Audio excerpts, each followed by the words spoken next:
नमस्कार। आज हम बात करने वाले हैं भारतीय इतिहास के एक ऐसे दौर की जिसने यहाँ की सियासत, समाज, कल्चर, हर चीज़ पर अपनी एक गहरी छाप छोड़ी।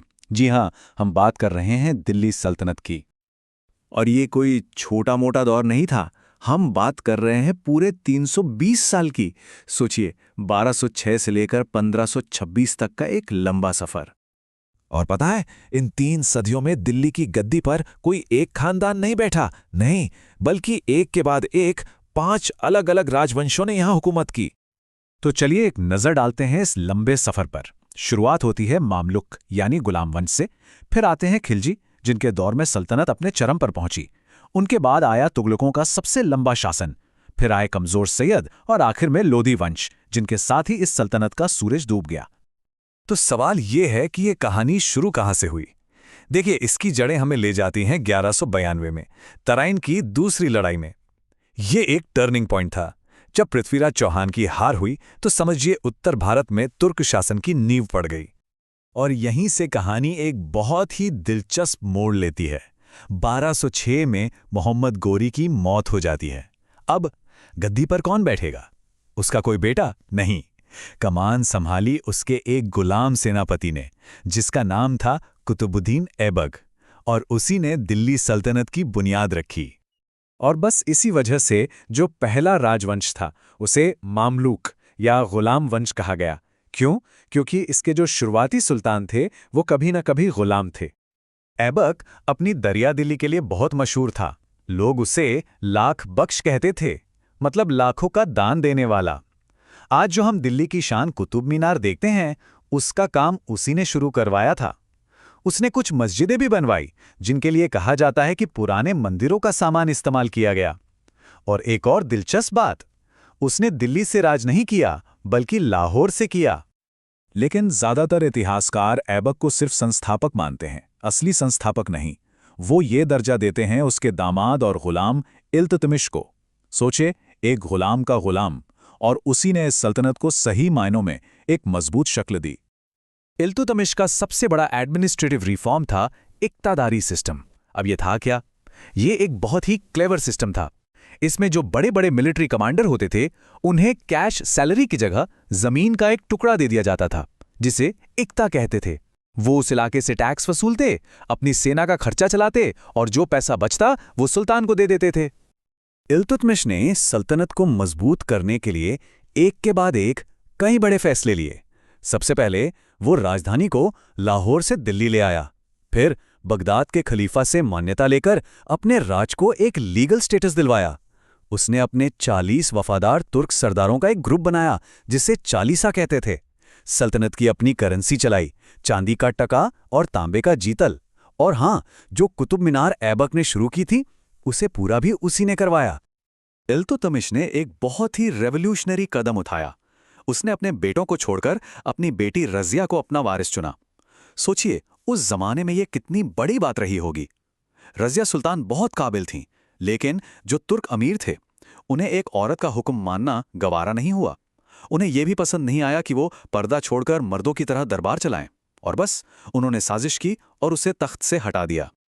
रज़िया के बाद सल्तनत में जो अस्थिरता फैली, उसे खत्म किया गयासुद्दीन बलबन ने। वो खुद चालीसा का मेंबर रह चुका था, तो वो जानता था कि असली समस्या क्या है, सुल्तान की कमजोर हैसियत। इसलिए उसने ब्लड एंड आयरन यानी रक्त और लौह की एक बहुत ही सख्त पॉलिसी अपनाई।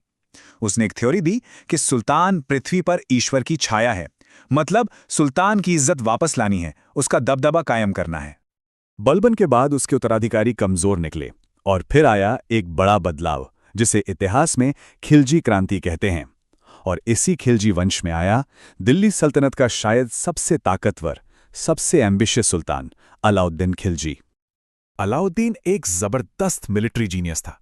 उसे मंगोलों के हमलों को भी रोकना था और अपने साम्राज्य को दक्षिण भारत तक फैलाना भी था। इसके लिए उसे क्या चाहिए था?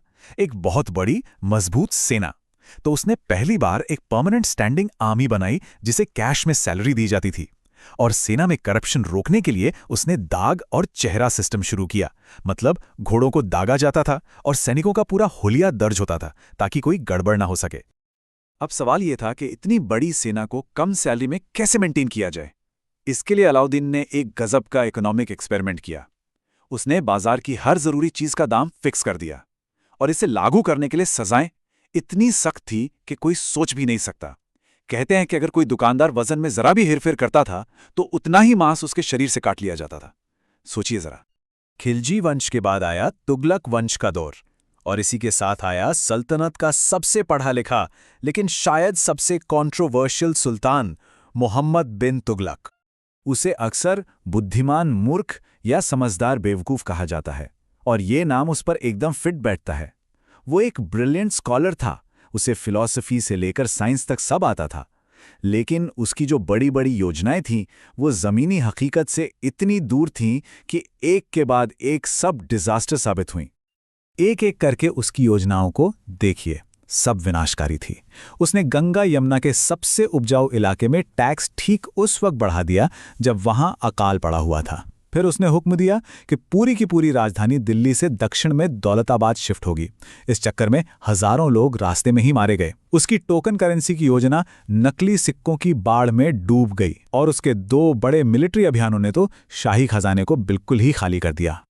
मोहम्मद बिन तुगलक की इन विनाशकारी योजनाओं ने कह सकते हैं कि सल्तनत के पतन की शुरुआत कर दी थी। उसके बाद आया फिरोज शाह तुगलक। उसने हालात सुधारने की कोशिश तो की, लेकिन अनजाने में उसकी कुछ पॉलिसीज ने सल्तनत को और भी कमजोर कर दिया। दोनों की पॉलिसीज में जमीन आसमान का फर्क था। एक तरफ था अलाउद्दीन, जिसने सारी पावर अपने हाथ में रखी। दूसरी तरफ था फिरोज शाह, जिसने अमीरों और धर्मगुरुओं को खुश करने पर ज्यादा ध्यान दिया। उसने एकता सिस्टम को हेरिडिटरी बना दिया, मतलब बाप के बाद बेटे को एकता मिलने लगा। इस एक कदम ने केंद्र की पकड़ को बहुत ज्यादा ढीला कर दिया। और फिर जो थोड़ी बहुत कसर बाकी थी वो 1398 में मध्य एशिया से आए हमलावर तैमूर ने पूरी कर दी। उसने दिल्ली पर ऐसा हमला किया, उसे इतनी बेरहमी से लूटा कि तुगलक वंश की कमर ही टूट गई। तैमूर के हमले के बाद जो सैयद वंश आया वो नाम का ही वंश था। वो इतने कमजोर थे कि उनके बारे में एक कहावत मशहूर हो गई, शहंशाह आलम की सल्तनत दिल्ली से पालम तक। मतलब बादशाह की हुकूमत बस दिल्ली शहर और पास के पालम गांव तक ही सिमट कर रह गई थी। सल्तनत के आखिरी शासक थे लोदी, जो भारत पर राज करने वाले पहले अफगान थे। बहलोल लोदी ने इस वंश की नींव रखी। उसके बेटे सिकंदर लोदी ने 1504 में आगरा शहर बसाया, जो आज इतना मशहूर है। लेकिन सिकंदर का बेटा इब्राहिम लोदी बहुत ही घमंडी था। उसने अपने ही सरदारों को इतना परेशान और नाराज कर दिया कि उन्होंने ही काबुल के शासक बाबर को भारत पर हमला करने का न्योता भेज दिया। और फिर आया साल 1526, पानीपत की पहली लड़ाई। बाबर ने इब्राहिम लोदी को हरा दिया और इसी के साथ दिल्ली सल्तनत का अंत हो गया। लेकिन क्या 320 साल का ये दौर बस खत्म हो गया? नहीं, इसने भारत की संस्कृति, प्रशासन और वास्तुकला पर एक ऐसी छाप छोड़ी जो आज भी दिखाई देती है। इस दौर में एक नई आर्किटेक्चर स्टाइल का जन्म हुआ, जिसे हम इंडो इस्लामिक स्टाइल कहते हैं। भाषा में भी बड़ा बदलाव आया। फारसी दरबारी भाषा बनी तो आम लोगों के बीच हिंदवी यानी शुरुआती हिंदी का विकास हुआ।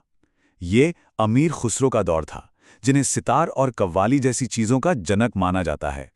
इक्ता जैसा एडमिनिस्ट्रेटिव सिस्टम बाद के साम्राज्यों के लिए भी एक फाउंडेशन बना। और हाँ, सूफी संतों के प्रेम और भक्ति के संदेश ने भी समाज पर एक बहुत गहरा असर डाला।